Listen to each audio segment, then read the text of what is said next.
Hi YouTube, it's Joshua Miles and welcome back to my channel. Today's video is going to be yet another solved true crime case for my Curious Case series. As I'm sure you can probably tell, I am not in my usual filming location. I am actually currently in Paris on a bit of a holiday with a few of my friends. I've taken the past month off more or less to have a break, research some more cases, get my head together, get everything together, and I'm feeling so much better now and I'm so excited for 2020 and all the content I'm going to be sharing with you this year. So do excuse the not so good camera quality and the not so good audio quality. I don't have a microphone with me, so it might be a little bit echoey. I also just wanted to let you know that I now have a PO box, so if you wanted to send me any letters or anything like that, then you can do. The address to my PO box is in the description box down below. I hope everybody had a really safe and fun holiday season. I know I had a really fun time and I enjoyed spending my time with all my family and friends. And I wish everyone a happy new year, even though it is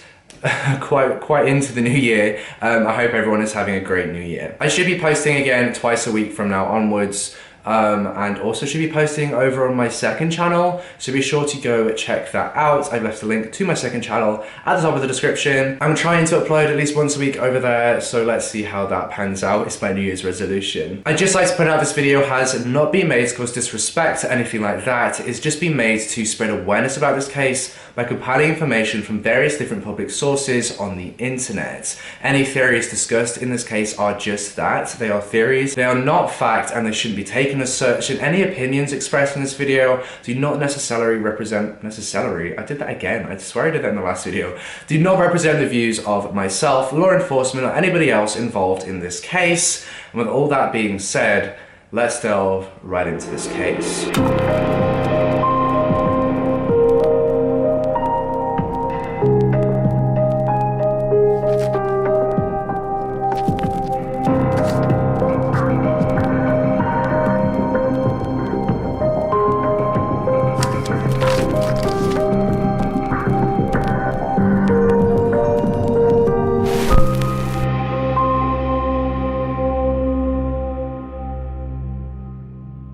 Thursday, the 16th of January 1997 would be a day that would prove pinnacle in the scientific community's wider understanding of sleep violence, and unfortunately it would cost the Felater family dearly. Jarmila Marie Klesken, later Jarmila Felater, was born on the 5th of February 1955 in Arizona, the United States of America. Now, not much is actually known about Jarmila's early childhood, but what we do know is that when she went to high school, she met a boy. And this boy was called Scott Louis Felater. Jarmila's passion was for teaching, and she knew fairly early on that she wanted to become a teacher, and she wanted to pursue that as her career. Both Scott and Jarmila actually went to college together, with Jarmila going to study in education and Scott going to study in engineering. And they both went on to get their master's degrees in those subjects. And while they were at college, the couple actually got married. Fortunately, both Jarmila and Scott were both very successful in their degrees, so once they graduated, they both went on to work in jobs relevant to their degrees,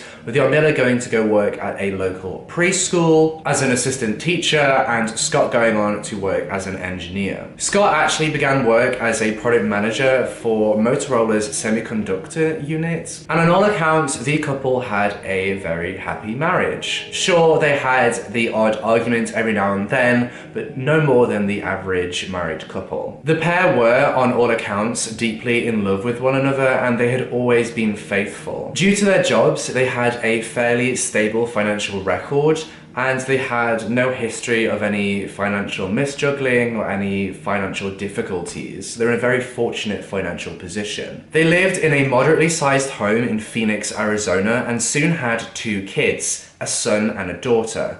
Both their children were honor students at school.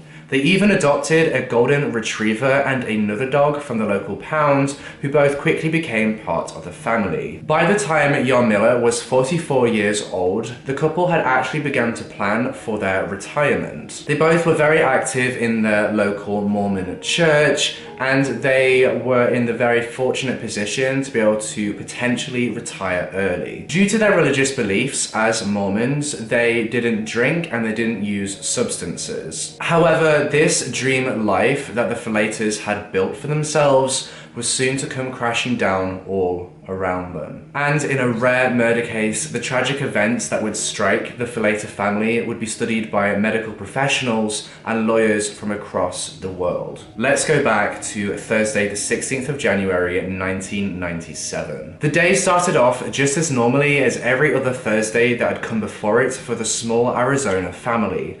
The children had both gone to bed at some time between 9 p.m. and 9:30 p.m., leaving their mother to finish reading her book in front of the television. Scott, their father, was sat at the family computer trying to invent a new game for their church's youth group. To the children, at least, nothing seemed amiss. Nothing seemed to be wrong. However, just an hour after the children had gone to bed, two neighbors to the Felater household heard a commotion coming from the house. They went outside into their garden to try and get a look at what was going on and to try and investigate what was happening, and that is when they heard allegedly a woman screaming, "Please, please don't." And that was then followed by what sounded like footsteps on a gravel path. According to the Arizona Republic, one of the neighbors actually climbed up onto a planter so they could see over the fence and get a better look at what was going on next door. To their surprise, they saw Yarmila lying on her right side on the ground, but her arms and legs were still moving. That was until she rolled over onto her back and she stopped moving. The article from the Arizona Republic goes on to say that the neighbors then saw a light turn on a upper floor of the Felaters' house, and then they then saw Scott walking around in the house before leaving and standing over his wife. Scott allegedly stared at Yarmila for just over a minute before going back into the house. He later emerged from the garage of the house wearing gloves. He then dragged his wife into the family swimming pool, held her underwater, and drowned her. It was as Scott was forcing Yarmila into the swimming pool that the two neighbors that were watching this secretly from afar started to call 911 to get emergency services to come and help. This is when the case starts to get a bit strange. When the police arrived on the scene and they got to the Felater household, they found Scott and the two children fast asleep upstairs in their beds. When Scott heard a commotion coming from downstairs in his house, he woke up, walked downstairs, and was asking what was wrong, what had happened, why were all these police officers in his house? It's important to note that Scott was now wearing pajamas different to the clothes that were described by the two neighbors, and these pajamas had no blood on them whatsoever. Scott told the responding officers that his wife had fallen asleep on the sofa downstairs while reading a book, and he had gone to bed at some point between 9:30 p.m. and 10 p.m. The police noted that Scott actually had blood on his neck and his arm. He had scratches on his fingers and he had scratches on his forearm, but he couldn't provide the investigating officers with any reasonable explanation of why they were there or why the blood was there. He just was like, I have no idea. I don't know how that got there. The investigators then discovered a Tupperware container inside of a plastic bag in the wheel well of his Volvo station wagon car that had been parked in the garage. Inside that Tupperware, investigators discovered blooded clothes. Scott, who was 41 at the time, was then arrested early that Friday morning on suspicion of murder. The evidence in this case overwhelmingly pointed at Scott. And so far in this case, I'm sure you all think too that Scott is 100% guilty and he 100% needs to go to prison. His bloody clothes, the blood found on his body, the unexplained scratches, and the two witness testimonies all point towards Scott as being the murderer. But one major thing really bothered the police. Why? What was his motive? Yarmila's body was taken for an autopsy to determine her exact cause of death, as they were initially unable to ascertain whether she had succumbed to the knife injuries, the drowning, or both. And it was sadly determined that the 41-year-old Yarmila succumbed to a combination of her injuries that night, leaving behind two children, a 12-year-old and a 15-year-old. Now this is where the case begins to get slightly weird. When the police spoke to Scott at the police station, he insisted that he had been asleep. Scott had been immediately taken into the police station for questioning by the investigators. He told the detectives that he had no memory of what had happened whatsoever. He said he couldn't remember doing it at all. He went on to say that he had been married to her his entire adult life. The marriage had been happy, she was a good mother, a good wife, and she didn't deserve to die. And it seemed to the investigators, as it seemed to many outside people, that the marriage was very happy. Scott insisted that he had been asleep during the attack, which, if Scott is to be believed, really gives us two possibilities. Either Scott hadn't been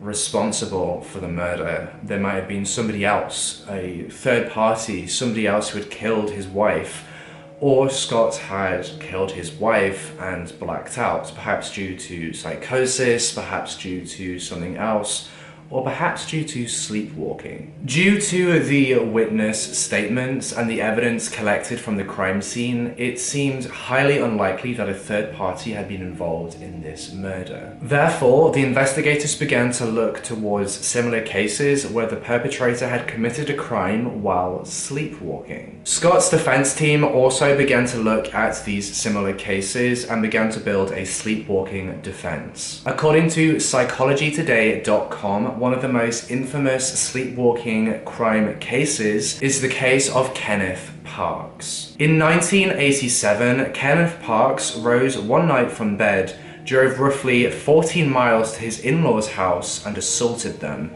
He bludgeoned his mother-in-law to death and attacked his father-in-law, who fortunately survived. Kenneth then drove to a local police station and confessed to the killings. Kenneth said he'd been sleepwalking the entire time, throughout the drive, throughout the attack, and even when he went to the police station.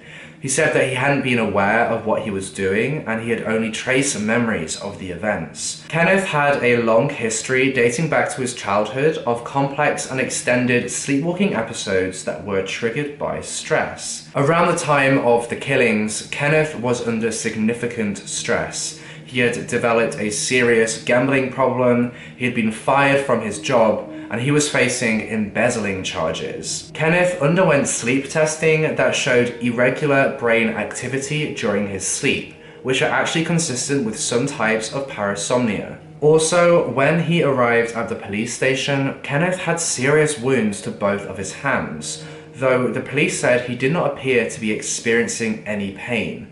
This would suggest a dissociative state that can be a part of sleepwalking. In this particular case, Kenneth Park was acquitted on all charges. Further to this case, psychologytoday.com goes on to list another case, which is the case of Brian Thomas. In 2008, Christine Thomas was strangled to death by her husband Brian while the British couple were vacationing in a camper in Wales. Brian Thomas was charged with murder. He said he had been having an intense nightmare in which he was fighting off an intruder, though when he woke up, he realized he had actually been strangling his wife. Sleep experts said Thomas had been experiencing night terrors. Night terrors are a very intense and frightening type of sleep episode, which can be accompanied by screaming as well as sudden violent movement or even fighting. Forensic sleep evidence led to the prosecution asking for the case against Brian Thomas to be dropped and for Brian to be found not guilty. Now obviously Scott's case came way before Brian's case, but I thought it was still important to note. Scott's defense team told jurors during the trial that Scott did it without any conscious thought. However, the prosecution in this case didn't entertain the sleepwalking defense one bit, and they wanted to seek the death penalty. How could somebody sleep through stabbing their wife 44 times in the chest, drowning them, then getting changed and putting your clothes in a Tupperware box in the footwell of your car, going and putting fresh pajamas on, and then getting back into bed? Now, researchers told the court of how it is very, very, very common for sleepwalkers to carry out habitual tasks while they are sleepwalking. Scott had actually become accustomed to storing his work clothes in the same fashion that he stored the bloody clothes in his car. So the defense argued that this habitual task would be highly likely to have been carried out during sleepwalking, so that made sense. Though, in my opinion, if you're using the habitual task defense with sleepwalking, stabbing someone 44 times isn't exactly a habitual task for the majority of us. I would hope so. The prosecution then argues that this habitual routine defense actually goes against a previous statement given by Scott, which said that Scott only stored clothes in his car for emergency use only, like for emergency occasions, and that it wasn't a habitual routine that he stored his work clothes in his car. Despite the holes appearing in Scott's story, the defense maintained the sleepwalking defense. Perhaps Scott was having a night terror in which he was stabbing an attacker, however, he was truly stabbing his wife. Though the prosecution too began to find holes in Scott's story and holes in the defense. After Scott had been brought in for interrogations, he was quickly assessed by a psychologist to determine his state of mind. The handwritten notes taken by that psychologist played a pretty important part in the prosecution of this case. One of the key handwritten notes taken by that psychologist was: unforgivable sin, not continuing to grow, getting stuck in life. These notes were argued to show a series of unconnected observations by the defense, but argued by the prosecution to be a disjointed narrative. The prosecution focused on Scott's motive for the murder as being some kind of rectification for an unforgivable sin. This unforgivable sin could be a multitude of things in the Mormon doctrine. I'm not super clued up on the Mormon faith, on the Mormon religion, but there are several things that stood out to the prosecution in this case. Perhaps Yarmila simply didn't attend temple anymore, she didn't go to church, which, according to the prosecution, could be seen as an unforgivable sin. Or perhaps Scott murdered Yarmila because Yarmila didn't want to have any more children with him, which again could be seen, according to the prosecution, as an unforgivable sin. The prosecution gathered testimony from those around the Felater family and discovered that in the lead up to Yarmila's death, the marriage seemed to have been falling apart. Perhaps this unforgivable sin was Yarmila's desire to leave Scott. Due to a change in their Mormon church's policies, Yarmila was actually forced to cut off old friends, which led her to become depressed. Yarmila, likely due to this depression, began to become quite unkempt in her appearance. She didn't seem to care too much about her appearance, according to one of her friends. Shortly before her death, however, according to the same friend, Yarmila actually lost 40 pounds. She started to ride her bicycle more, and she started to pay attention more to her appearance. She started to seem as if she was coming out the other side of this depressive episode. As you can imagine, this case drew in a lot of attention due to the unique sleepwalking defense. After all, we all sleep, so it's scary to think that one day you may wake up next to your partner having stabbed them in your sleep. The defense and the prosecution brought in a multitude of sleep experts to the courtroom to give testimony, expert witness testimony in this trial, and to educate the jury on sleep science. However, these expert witnesses were very conflicting. Some explained of how Scott must have been asleep while he committed the crime, where others explained that he must have been awake when he committed the crime. It really came down to which expert witness the jury trusted more. Who out of all of these expert witnesses did the jury want to take their word for? Who seemed to them to be the most credible? The records show that Scott had no criminal history whatsoever and no violent past. A UCLA law professor called Peter Ornella told the Arizona Republic that if the defendant is someone who has no violent history, the jurors will likely be looking for a reason or justification for them killing their wife. If the defendant is someone who has no significant history of any prior violent action, then the jury is going to look at the crime and say to themselves, this is something that is quite out of character. Let's take this sleepwalking defense more seriously. And it's that jury attitude that the defense is banking on in winning this case. However, a lot of the members of the public began to find the length of Scott's sleepwalking episode to be of particular interest. According to some sources, a typical sleepwalking episode lasts around 5 minutes on average at a push, whereas Scott's sleepwalking episode lasted up to 55 minutes long. Some members of the public began to have a conversation about what to do when somebody is sleepwalking, and the most important rule that everybody knows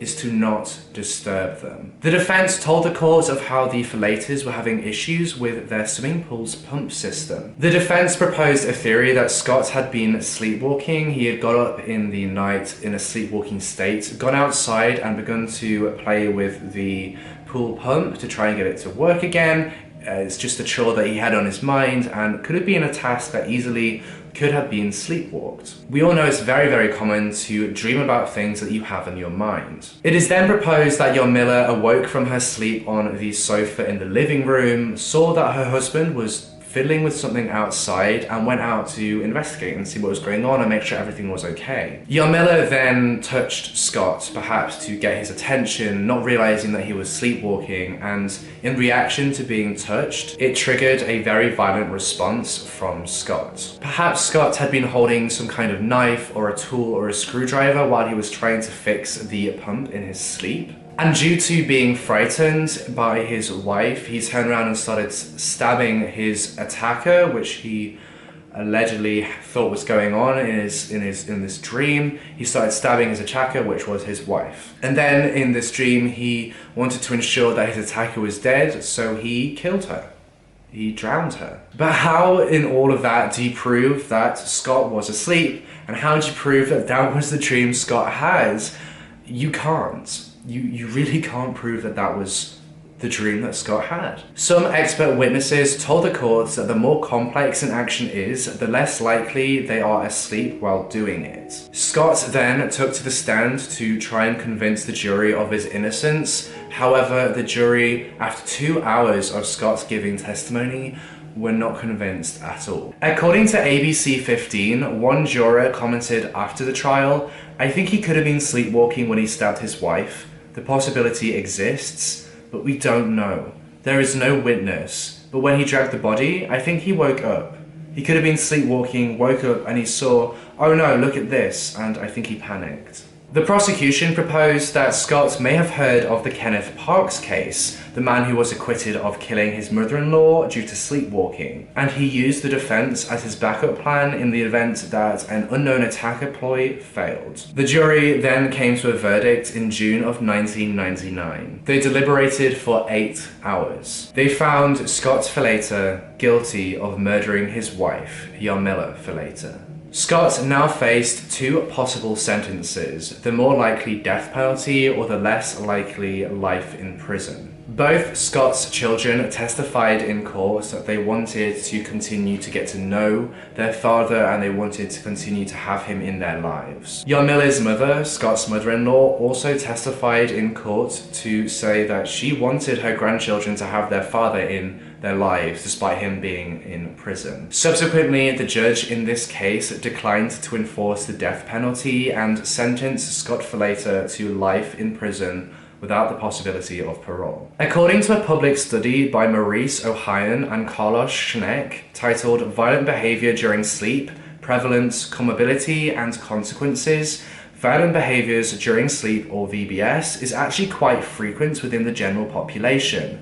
The study took a random stratified sample of 19,961 participants, all 15 years and older, from the general population of Finland, Germany, Italy, Portugal, Spain, and the United Kingdom.